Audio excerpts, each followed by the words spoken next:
we had a top budget that was really going to drain all of our funds. And then we had a lower budget that was maybe about $50,000 less. And we originally put in an offer, I think, just below our happy budget. And, you know, they declined that. They wanted 50 grand more. They were going to go to auction.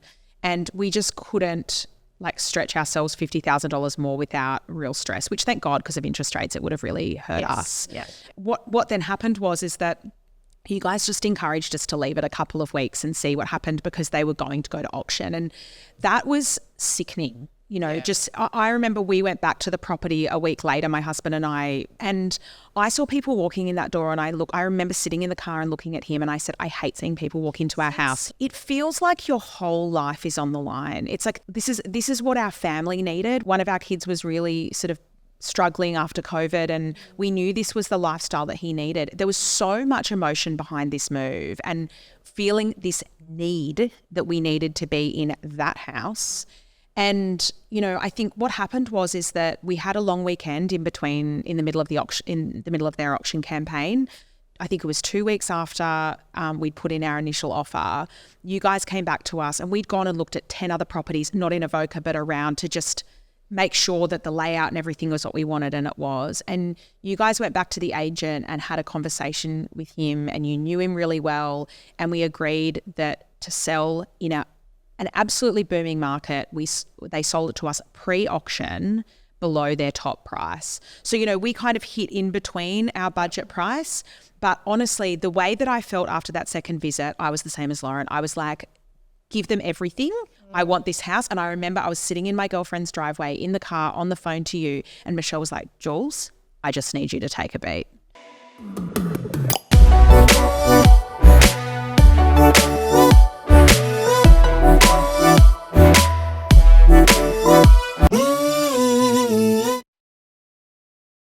Welcome back to another episode of Unreal Estate, our podcast where we unpack all things real estate. But today we're super excited to have two very special guests with us.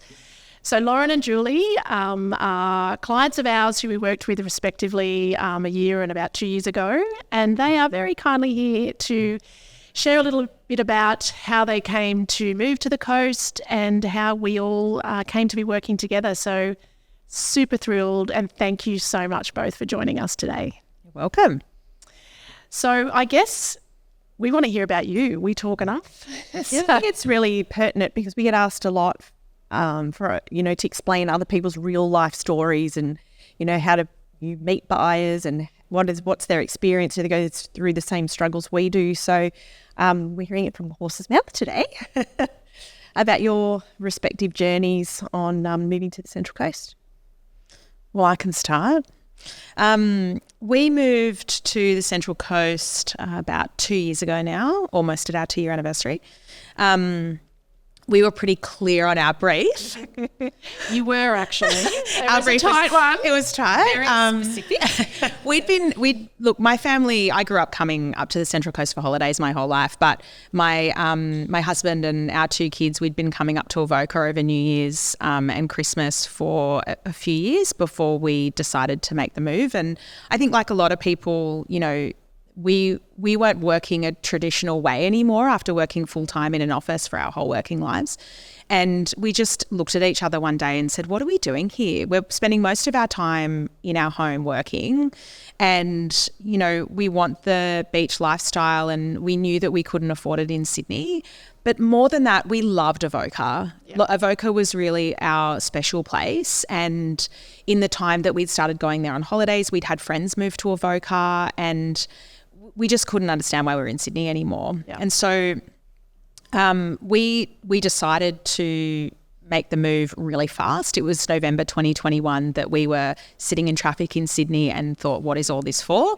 And I think that we were talking to you guys in December. It was to take us back, it was in the throes of sort of COVID still. Yeah. Whilst we don't think we're in a lockdown at that point, but it was very much the market was the trauma going was still crazy. there. Yes. Well, that was a really big thing for us. The market was going crazy, and we were looking at. We'd always said that maybe we'd retire in Avoca, but we were looking at house prices there and thinking, even with our this is our third house, the one we're in now.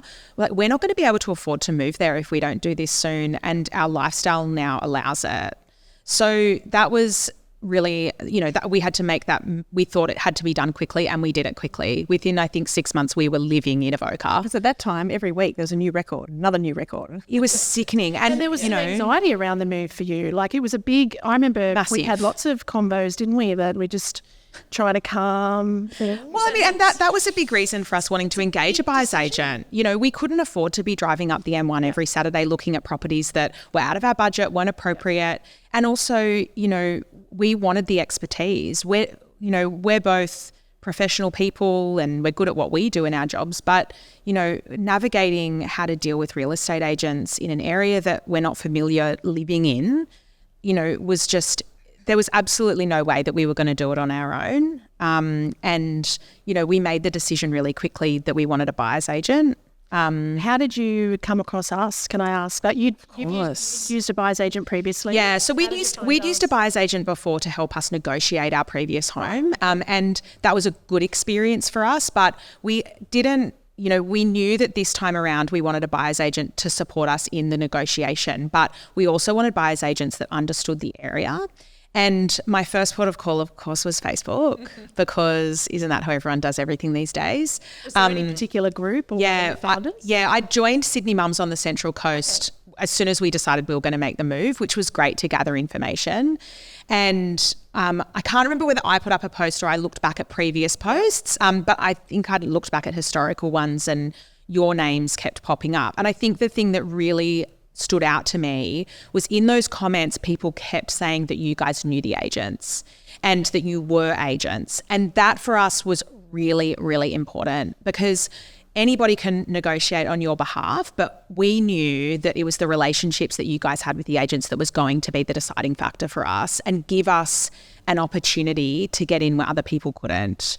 And that came through in the reviews really clear.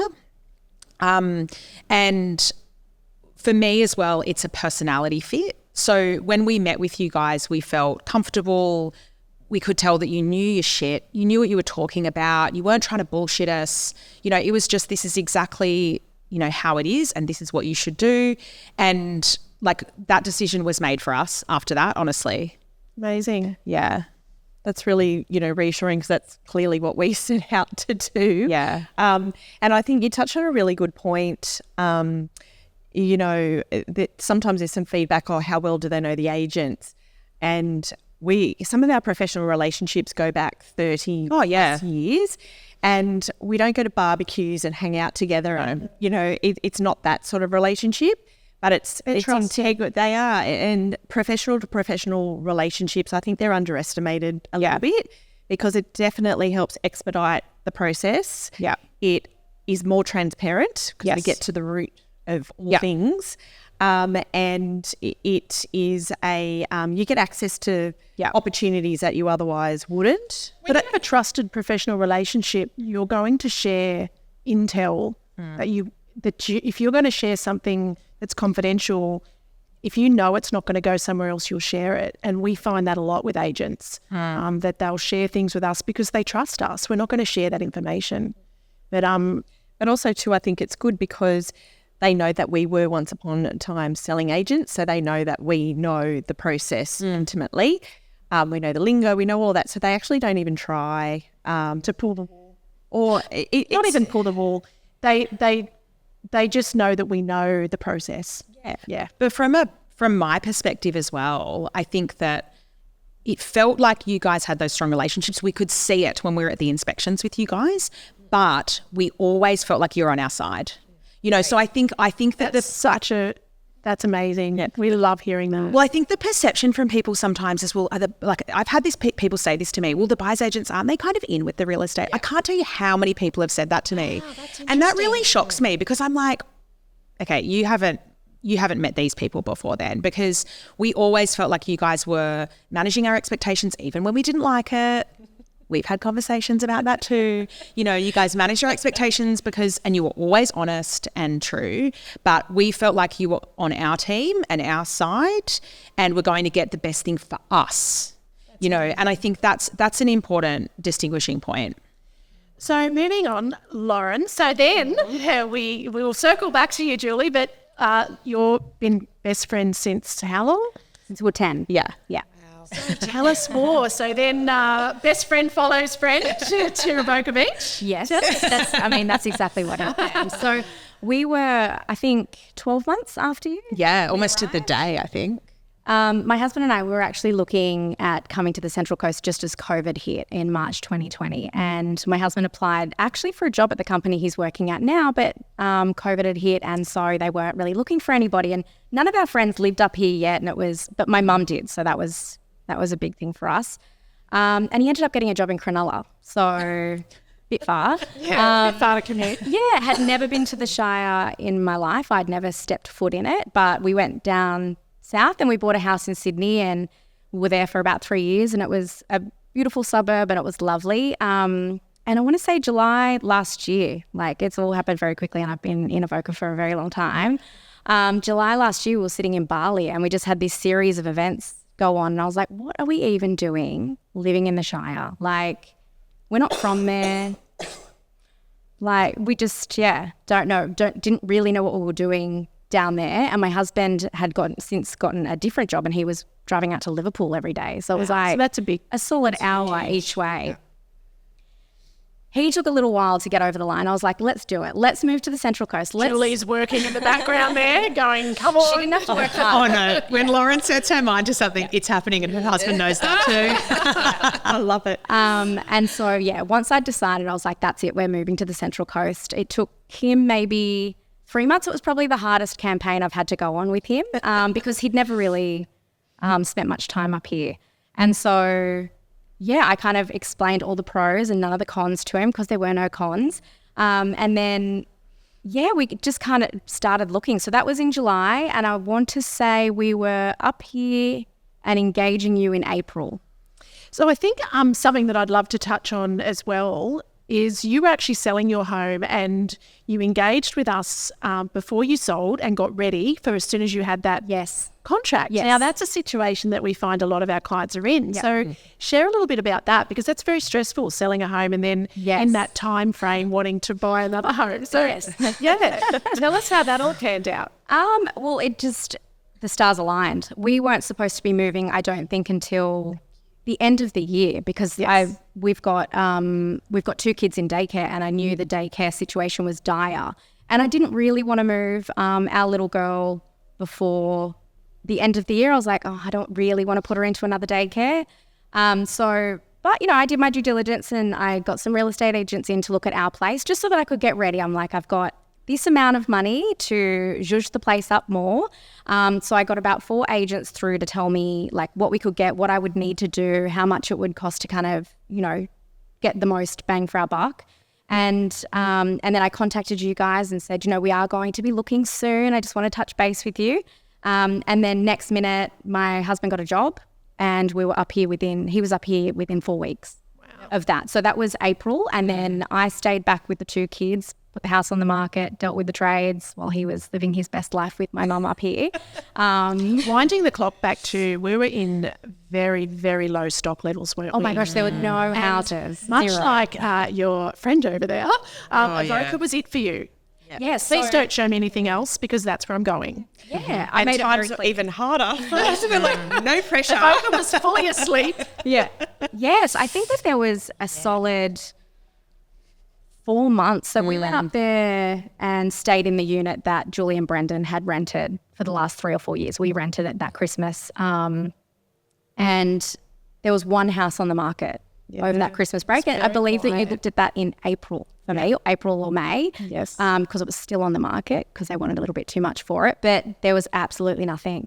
It was dire. Calls. It was just this constant. Yep.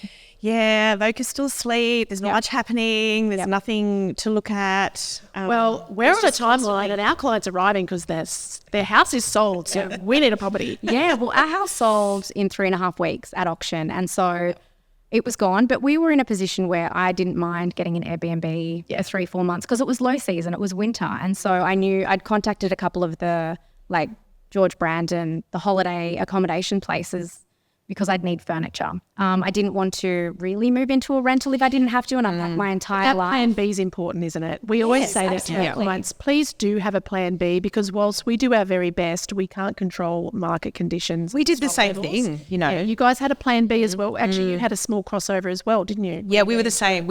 Ours was shorter than Lozzie's. We had bought our house just before we settled on our home in Sydney.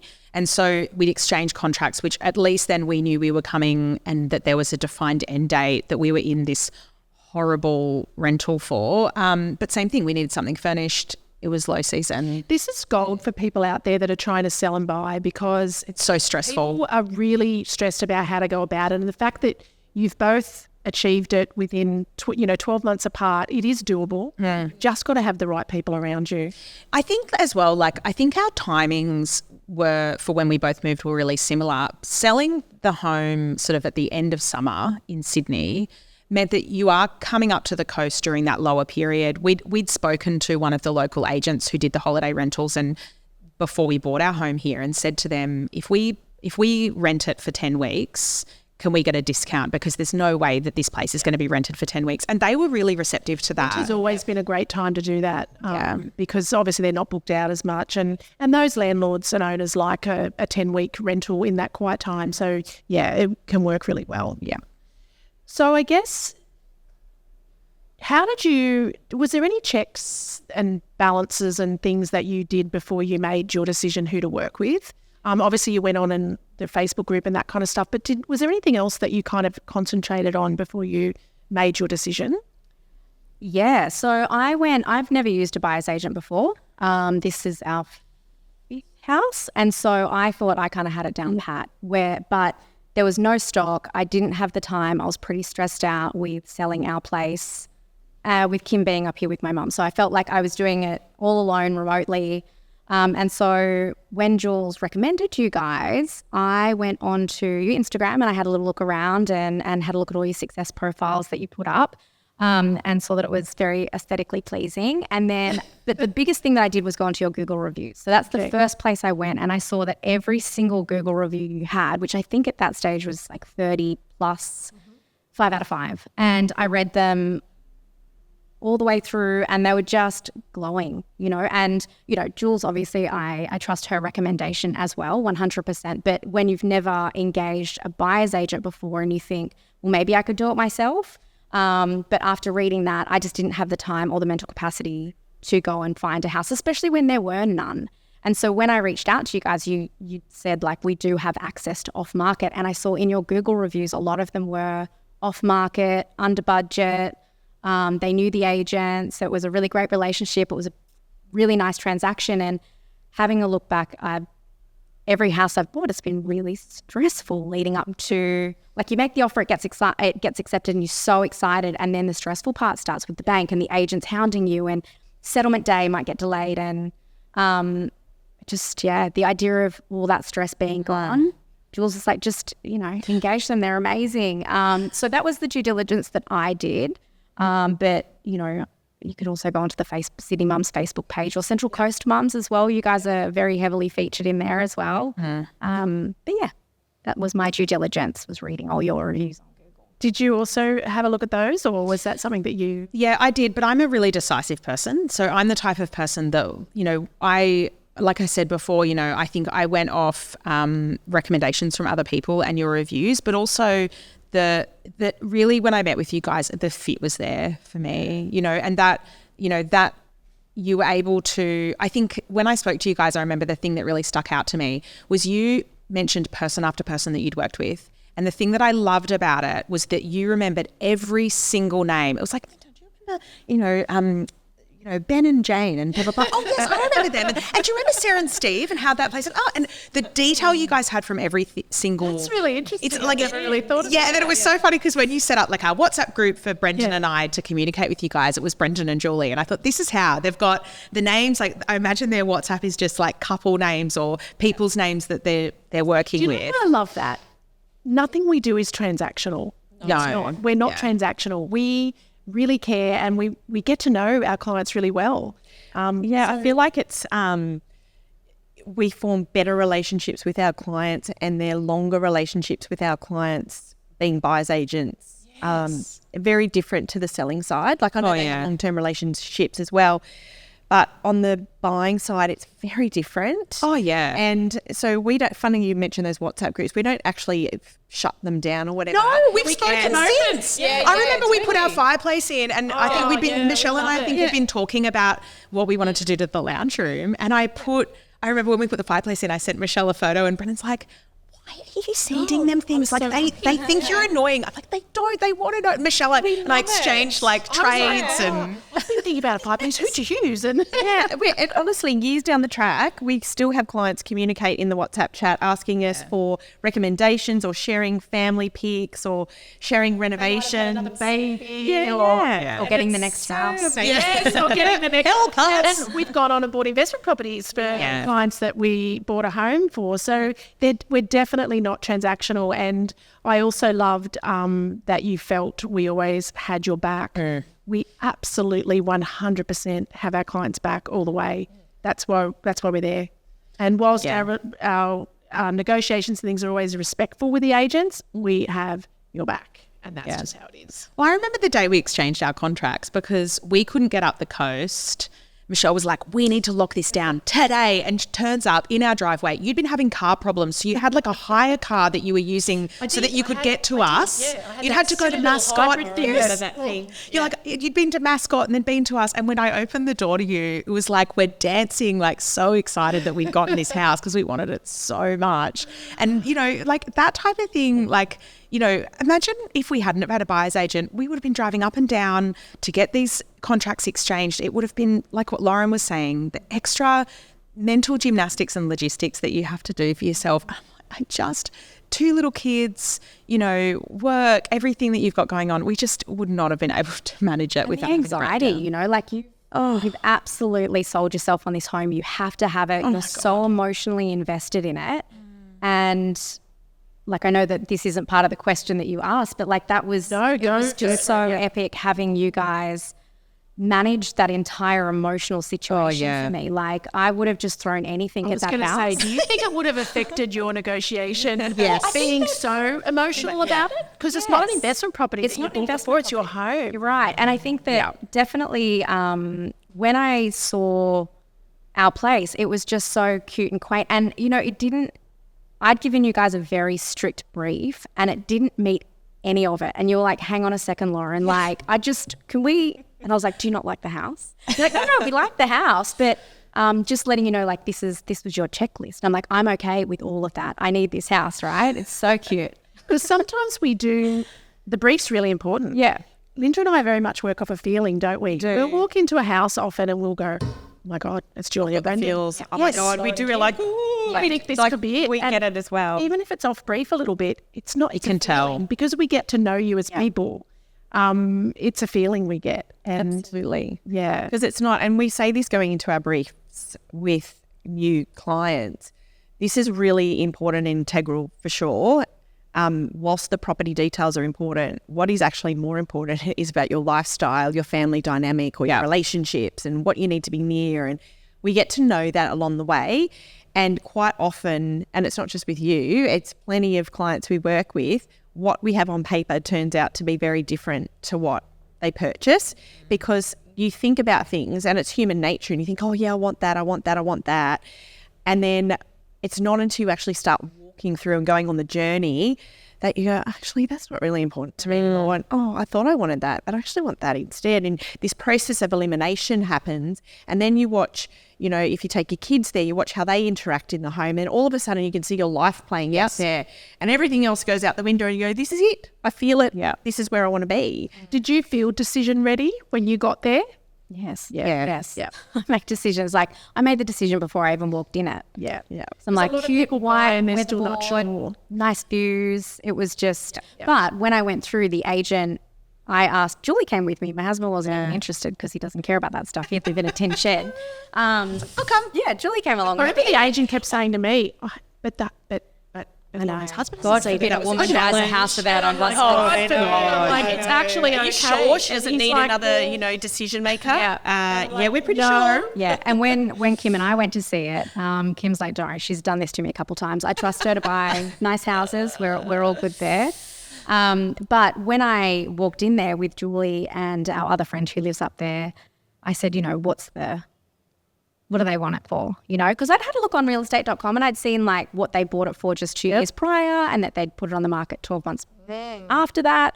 And he gave me a number, and in my head I was like, oh yeah. Okay. 100%. I remember this conversation. She was like, and I'm like, Lauryn, you keep your mouth shut. I was like, I think our friend Karina and I, before we went in, we were like, Lauryn, when we go in there, you remember what they said, you don't. And she was like, I'm like, you don't move your furniture in. Don't talk about where your lounge is going to go. She played it so cool when we were in there. So that was just such a benefit. And you guys ended up buying it for $150,000 less than what he said. Wasn't that a happy day? A happy day? And it happened at 9:30 at night too. It did, yeah. Jules was saying that, you showed up in a hire car all flustered at her house. Well, you signed our contracts. We exchanged at 9:30 at night. Yeah. Interesting. We have a nice sort of welcome that goes out to our clients when they come on board with us, and we specify how we'll contact, how our communication will be, because it's really important to us that they know what the guidelines are. And we do say we try and take Sundays for our family and our downtime, but if we're in a negotiation, it's on 24 hours a day, 7 days a week. 100%. Yeah. And that's the sales agent coming out in us too. We've been doing this a long time, and real estate does not turn off. So if you have our families are adjusted now. So even my kids who are little, they're like, Mummy's buying a house for a client, so everyone's got to be quiet. Or Mummy needs her personal space. And so our families have grown accustomed to know that when we're at that point, clients are number one. Because his husband knows, sorry, babe, I'm buying a house. Yep.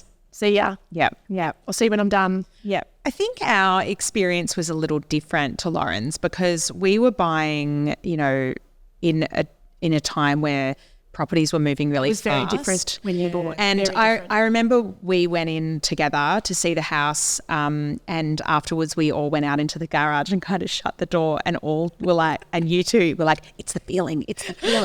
And Brendan and I were like, yep, it's definitely. And I remember like beforehand, I'd seen the house online and it ticked like pretty more boxes than we had. Yes, you were doing very well. Yeah. My husband walked in, looked out at the view, and I realised after we left, I don't know if I ever told you, that he actually never went through the rest of the house. We had to go back 2 weeks later. But that was difficult because it was going to auction. It was an emotional decision. She was an older lady who'd lived there for a very long time. And they were the only people that had ever lived in the home. It was a massive decision for her. She was really struggling with the process apparently, and with having people come through the home, and I think she was very, and they declined our first offer. I wanted that house so badly, and I've never fallen in love with a house the way that I fell in love with that one. That's an interesting one, because whilst Lauryn, you were bought in a different time, and there was that ability to, snatch something that someone had paid more for. You bought in a time where every sale was setting a new record. Yes. So you can probably speak to that you had to stretch a little bit to get into that. We did. I think that. Yeah. So I think for us, what happened was that we had a top budget that was really going to drain. Yes.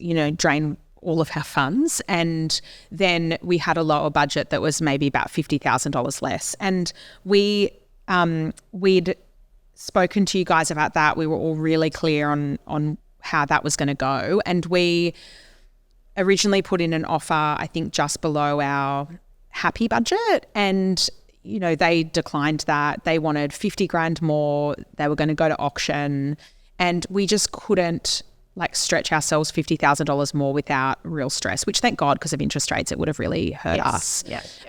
But, I think what then happened was that you guys just encouraged us to leave it a couple of weeks and see what happened, because they were going to go to auction. And that was sickening. I remember we went back to the property a week later, my husband and I, without you guys. And I saw people walking in that door, and I remember sitting in the car and looking at him, and I said, I hate seeing people walk into our house. It's ours. To hear this emotion, because it's what people go through. It feels like your whole life is on the line. It's like this is our family.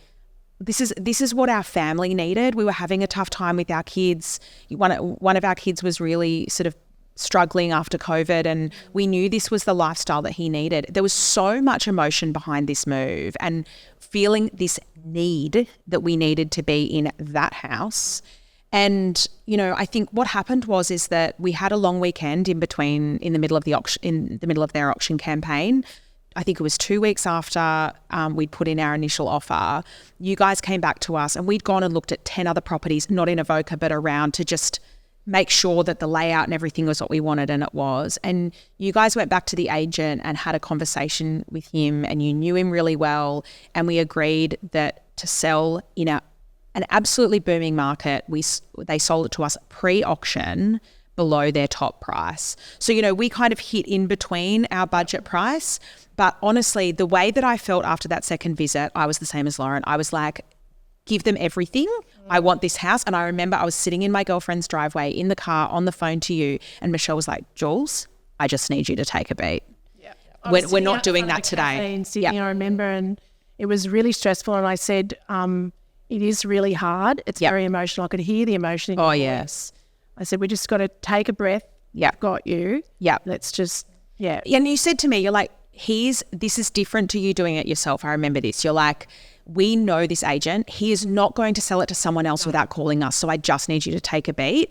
And that feeling of like, I don't have to worry about them selling it from underneath our feet, like, is worth the fee in itself. That's a really good point. We do say that, don't we? Because we do trust our agent relationships, that they won't sell it out from under us. But you hear all the time, buyers do. It's happened to us before. Because they don't know how qualified you are, and they just don't have that relationship. And that particular agent, I was a selling agent in Terrigal for many years, and he was with a different agency, but we'd had a professional relationship and a respectful one for 20 years now. Yeah. So he wasn't going to sell it without giving us the option. Definitely. I think it highlights another really critical element, and the same with your purchase. It's all in the timing as well. So whilst it's a super emotional roller coaster ride, and we always say to our clients, you be as emotional as you like, but it's, you know, the trust that you have in us to sense what the timing is. And so many times our clients say to us, oh my God, just go in and make the offer. Why aren't you going in? And they don't understand. And we're like, no, because it's not the right time either. The vendor is actually not set to sell yet. Like, that vendor wasn't quite at that time, and she had to go through a journey of her own to come to her own realization. And this is where we work with the selling agents really well, is to understand the timing. When is, like, how qualified are they? Are they set to sell? Who else is in the mix? Who else is advising them on the side? You know, how many decision makers are there? It's not always who's on the title. It's such a complex situation to work out and anticipate and navigate. And our clients, you know, like you're talking about, put so much trust in us to be able to interpret when is the right timing. But you guys also knew what was going on. When you're buying a house, it's silence from the agents. You're looking at your phone every 5 seconds. Are they going to call me back? You guys... What if they don't call? Exactly. What if they're going to sell it? Forget me? You guys knew what was going on. You were able to call us and say, you know, we know that this is the decisions that they're making in the background. This is why we haven't heard from them. Hold tight. That information was at least comfort. Like, okay, well, at least I know that they're not... You think that they're just negotiating with someone else to just quickly sell it. Well, that's the perception, right? And for us, it was weeks. It was weeks and weeks of this back and forth, you know, and we just had to try not to pass out all the time from how stressful it was, but we had information coming through. And, you know, it was such, I don't think I've ever been more stressed in my life selling a house and buying one. But it actually, when I reflect back on it, was smooth. Yeah. And I think too, buyers tend to think sometimes you can force the process. Oh, but I want to buy it now. I don't want to wait 2 weeks because I can't. I'm impatient, or I'm this. Sometimes you can't force it. Someone, as Linda said, they're not ready. So we have to wait it out. And we could say to both of you guys, oh, people say, you got to keep the emotion out of it. You can't keep the emotion out of it. But we don't ever take emotion to a negotiation table, ever. Because we're not emotional about your purchase, whilst we're excited and thrilled and trying to Emotional about your journey, but we're not emotional about the actual the purchase process. or the process. Yeah. So it makes a big difference. Yeah. Oh, it's actually wonderful to hear this, because we hear this so often, and the struggles and the anxiety and how to make it all happen. It's absolutely fabulous to hear it from you guys. Is there anything else that you wanted to The only thing I was going to add, which I think sort of feeds into this point, which Lauren and I have had conversations about this too, is that the first question that people ask me when I say I've used a buyer's agent is, wasn't it expensive? This is like, right? It's like, this is it. And I think so worth it. It's so worth it. Both of us would have paid more. Both of us would have paid more for our homes. Oh, that's interesting. You both had very different circumstances, but you would both happily pay the fee again and feel it was worth 10 times over. 100%. Because we're buying every house. Initially, I think we had that conversation with you and initially as well, because you hadn't used one before. Yeah. So it's, changing that mindset, because the first thing is, it's an add-on cost. It's, I've got to buy the house and then we're going to add that on.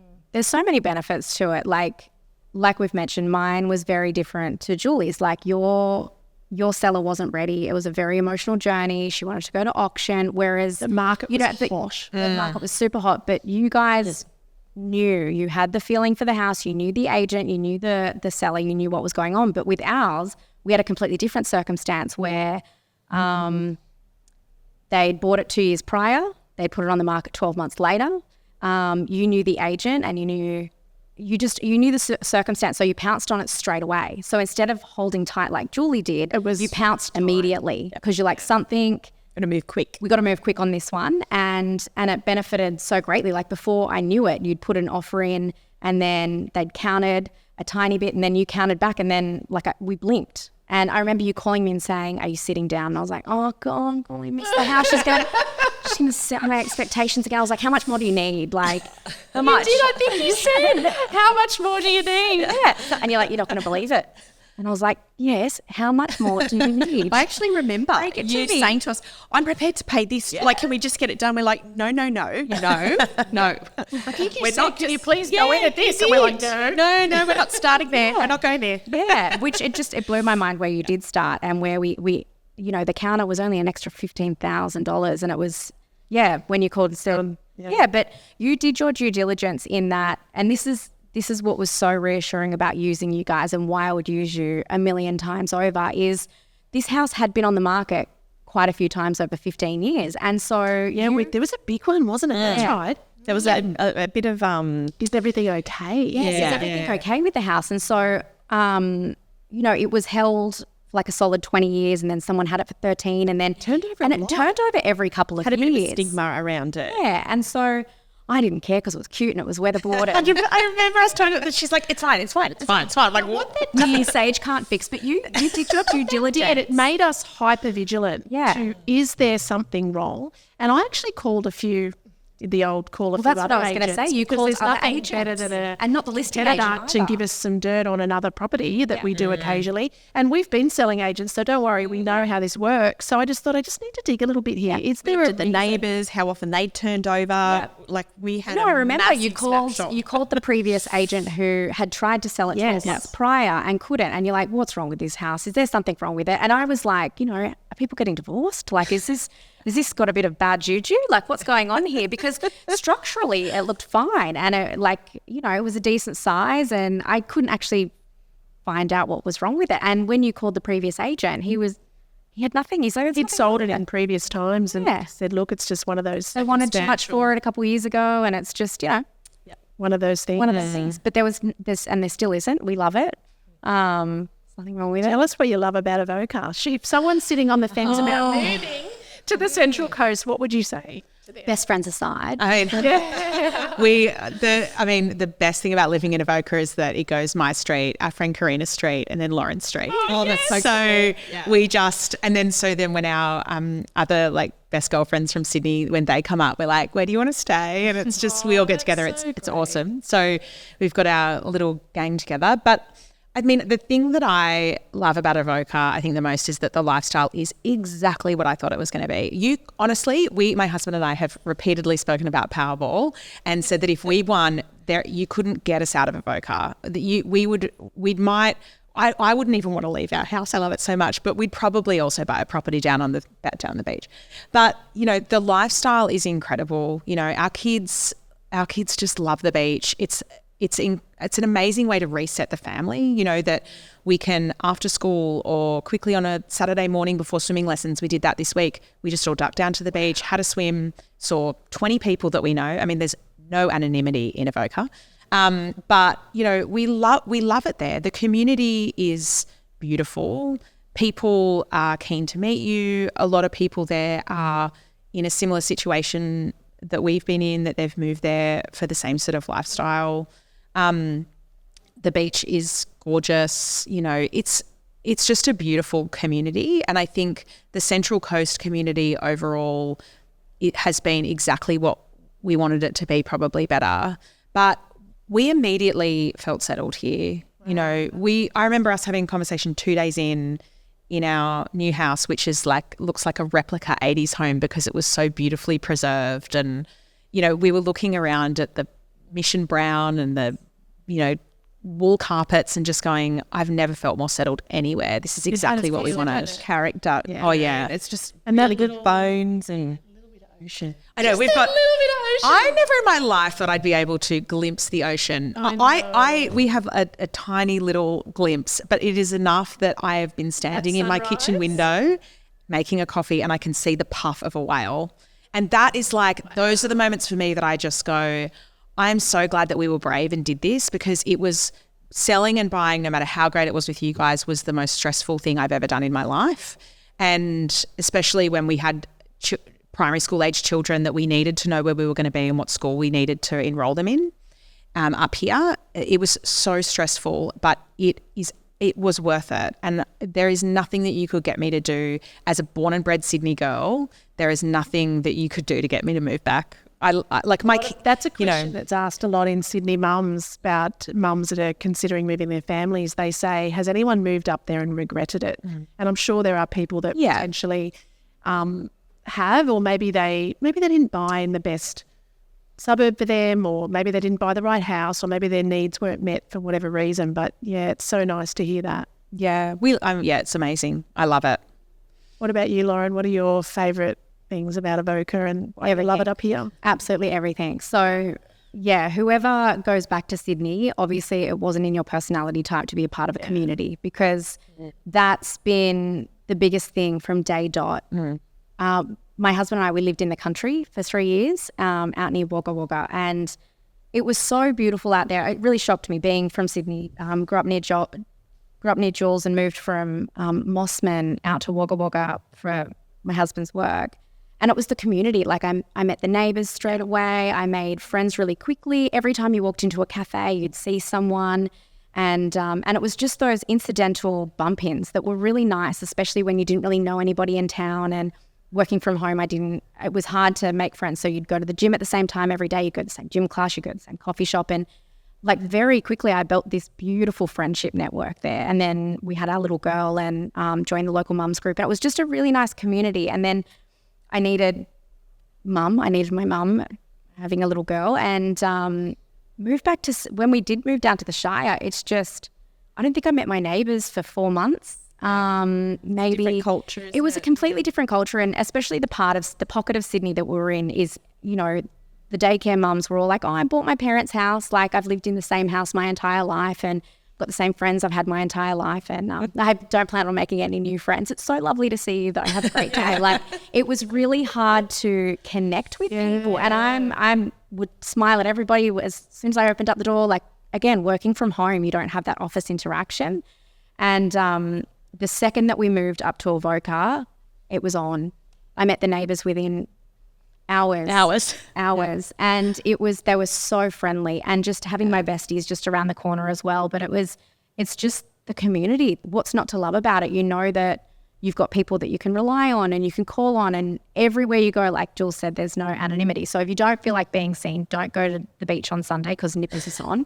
Like if you don't want to be seen, don't go to the bowler on a Friday afternoon. Like, go on a Tuesday afternoon. So, and this has all happened quite quickly. It's so good to hear that you guys have become such a big part of the community in such a short time, really. Yeah. You haven't lived in Avoca long. But it's hard not to. Like, people just embrace you. And that's the locals as well as the people that have moved. See, that's... Exactly. And I think that there is a bit of a movement happening. Obviously, with the rising house prices in Sydney, people are migrating up here, and it's so close to Sydney. Like, from Gosford, you could be back in Hornsby in 40 minutes. So for us, it's the community. It's the beach. We lived right near the beach in Sydney. We backed onto National Park. It was a beautiful, beautiful location, but it was that community. I think Avoca has changed a lot over time. I remember, growing up, Avoca was really mainly holiday people. Yeah. So a lot of people from the country had holiday homes at Avoca. Yeah. So it was very transient, and, there wasn't, the community, I think, developed over time, because now, yes, there's still holiday homes. There's holiday homes in all of the beach suburbs. But Avoca, there's a lot of permanent residents now. A lot of the holiday homes are no longer, and there's been this real influx of people. People have upgraded homes, moved from other areas locally. So it's really changed. I remember as a kid, we always went to Avoca to the beach. It was just what you did. Yeah. And but now there's coffee shops, there's restaurants. It's a completely different vibe, and it's very community oriented. So I think too, like I grew up sort of around Carlingford, Epping area in Sydney my whole life. And I felt that, like, when we came up here, that it felt like where we grew up. It's harder in Sydney now to afford space. And, I think that's what you hear from a lot of people. There's a lot of people that wanted to move to the northern or the eastern beaches in Sydney and decided that they wanted a house, not a house here, not an apartment there. Yeah. And topic for people living up that can't afford a house. Do they stay in Sydney and buy a unit or a townhouse, or do they move up? And I think that I sort of felt like when I moved here, I'm starting from scratch. And I mean, definitely I was. But, the last place that we lived in Sydney was a place called Kings Langley that a lot of people don't know about. It's sort of between Seven Hills and Balcombe Hills. That's where we'd lived the last few years in a house. And the first friend I made here, her husband grew up around the corner from where our house was, and they'd lived up in Avoca for almost 10 years. But you go, and then I meet someone else and they used to work at Carlingford Woolworths like I did. And there's a lot of people that I've known my whole life that you find the connection with up here, and you go, it doesn't feel so far away. Yeah. So I guess to ask those listeners that are potentially looking at moving up to the Central Coast, I think you've added so much value to them and their questions. But if they're sitting on the fence about whether to go it alone or, work with a selling agent, or they decide to engage a buyer's agent, is there anything that you would say would be the highlight or the best bit, or what you found was the most valuable to you in your experience? I was going to say information, 100%, is that it's for us, even though it was an area that we were familiar with, we felt that we were making a really informed choice using a buyer's agent, because you guys knew everything about, the not just the area profile, but you knew a lot about the community. You were able to tell us about the agent. This agent, here's the background on him. And, we really felt that when we decided to put all of the money that we have in the whole world and all of our debt down on our home, that we were really, really informed. And I think that we've bought on our own before. And I remember the second we put in the offer, we were like, have we put it too high? Like you don't know exactly what you're doing. And the removal of that emotion is that we were so emotional about it. We wanted it bad. And in the end, we were able to get it for under our top budget, pre-auction, in the street that we wanted. Like that, I mean, not that people should expect that you guys are going to get them in their favourite street. The expectations. Exactly, just calm down. But it was, we loved even the street that we were in, So I did say it's a really hard time. Can I just say, both of you really? Yeah. The briefs were very tight. They're probably a couple of the tightest briefs we've had, because most people have a variety of suburbs that they would potentially buy in. Absolutely. Just one suburb. Yeah. So I remember we talked. he's Julie's friend. There's another one. Yeah, I remember our first interaction. You're like, you even sound like her. You talk the same. You've got the same mannerisms. Yeah, you could tell you're best friends. It was very clear. Yeah. Was there any? Did you?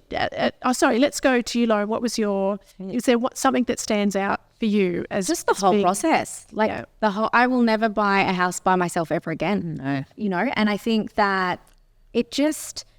There was no stock on the market, so you had all of those options for us. But it was also you had like a friend, you know, like you ladies would call me up every couple of days, and you're like, oh, sorry, Avoca's still sleeping, and I'm like, I'm like, I trust the process. I know that you guys are going to find me something, and you showed me.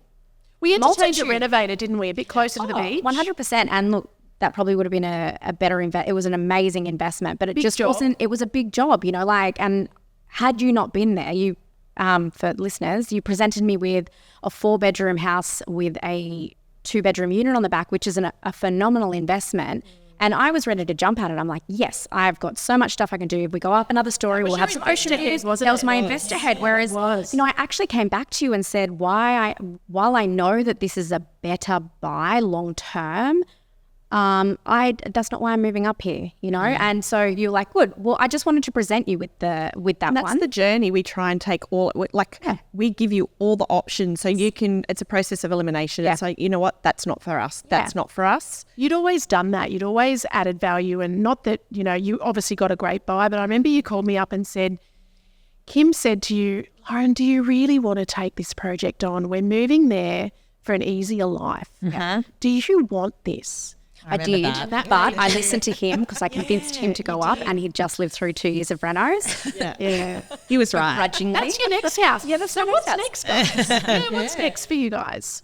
So you have a bit.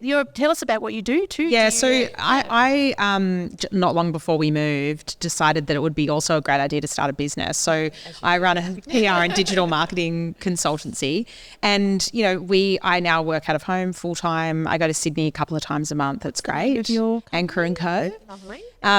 So I love what I do, and I love that I get to be, you know, at home, and I get to pick up my kids from school every day and juggle client calls while they're, you know, I'm putting them in front of the TV and things like that. But, you know, I can take them to the beach after school, and I honestly, you will never get me out of my house. Like I will never move from my house unless something catastrophic happens. I mean, even Powerball, I still don't think I could ever sell it. I cannot stress enough how well suited that house is to us. I think about it all the time. I love it so much. We are stuck here and there, and we are happy to be stuck there. Love that. Yep. And what's next for you, Lauren? So you again, you work. What do you do with your time, and how do you spend your days? I spend my days working from home. So I work for a big pharma giant, and I'm in a global role. So I am up at all hours working. But what's next for us? I mean, you've probably heard I love renovating. I love flipping. It's just what I do. You know, I promised Kim 10 years in that house, and I love it immensely. But I love projects. I love renovating, flipping, and I've given him 6 months of not touching anything. I think I've painted a couple of cabinets. I reckon you're going to hear from her in 5 years, guys. I reckon 5 years you'll hear from her. 5 years, you'll hear from me. No, so probably 5 years. I reckon, yeah. So what's next for us is ocean views. So that's my next goal. So we moved up here with the goal of, you know, no mortgage or very small mortgage, and we achieved that. And now I'm like, what now? So watch this space. Yeah. So I mean, I invest in property. We've got investment properties all over Australia. So it's just my passion. I love real estate, but I will never do that by myself ever again. It's just not worth it. And just you guys knowing the agents and being able to call a previous agent and say, come on, tell me what's up with this house. Why has it been up on the market? And then be like, no, I couldn't call an agent and do that, and be like, hey, you've never met me before, but you know, I'm looking to buy this house that you lost. What's the deal with it? So, that's probably, I reckon 5-6 years in this place, and I've got lots of big plans. It's such a beautiful home, and nothing structurally needs to be done to it, which is good. It's just a couple of it's all just cosmetic. Yeah, just a new kitchen. Look for that in a house. Yeah. If you want to add value to a house, you don't want to be adding it in areas that you can't see. So buying a home that's structurally sound and that you don't have to put money into things that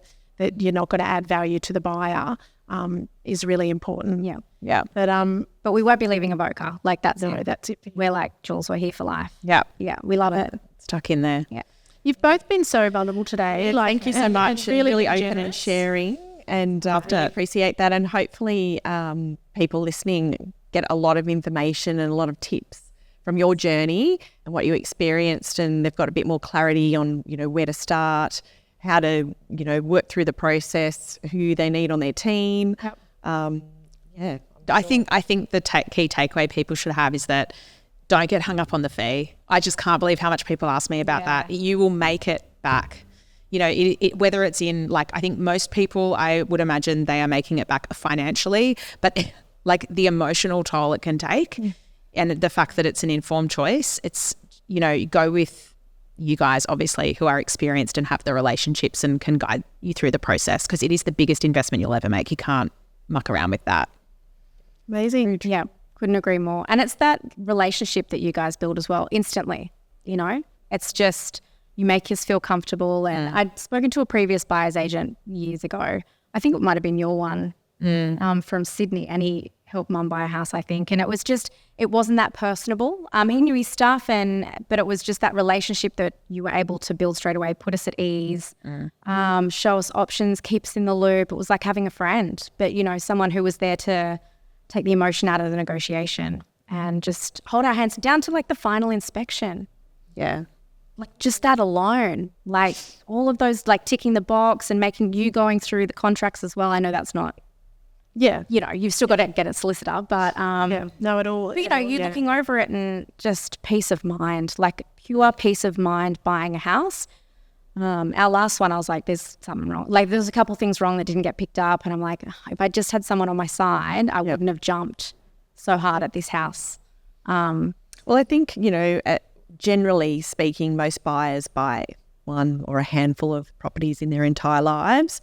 And quite often they're being guided by elders who've also done the same thing, where we're in the market every single day and we have literally transacted thousands of properties over the years. So there's a lot of experience there in doing what we do. And I think that's where we can really help people like yourselves, is navigating the minefield that's out there. And it's so different buying a property today than what it was 20 years ago.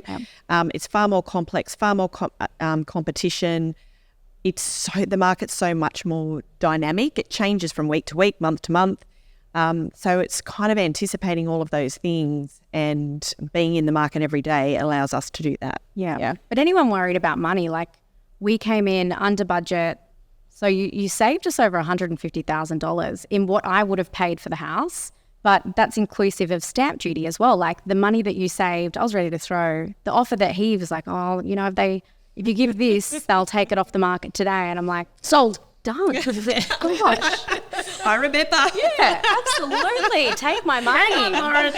Take it. Whoa. I know, but when you're in the Sydney market and you've just sold your house for X amount, and then somebody comes up with this point. Offer of that's a lot less cash than we saw, bargain. It's a very good gosh. point with coming out of Sydney, because the prices are different. That's a good deal. But no, you guys got the place for $150,000 less than what he told me. And I would have taken that verbatim. I might have tried to lowball him $10,000, $15,000, but when you don't do it every day, you're not quite sure what's kosher. Should I do that? Is that too much? Is he going to think I'm a tired ass? What if he doesn't like me? What if he doesn't like me?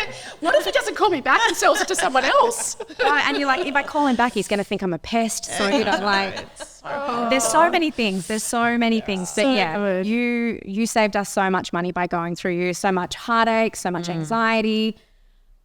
During a time there was no stock on the market. We love what we do. Yep. We actually do. It took Linda and I 12 years to come up with this business. We met a long time ago. Agonised so many times about, we want to go into business together. And funnily enough, we were determined for it not to be real estate. Yeah. We've talked about that on another podcast. But we found our place too. We did.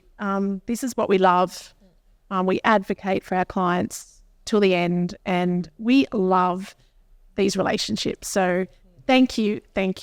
It's been Thanks for having me. Appreciate your time and appreciate you being on the podcast. Thank you. See you soon for a little sneaky champagne. Yeah, can't wait.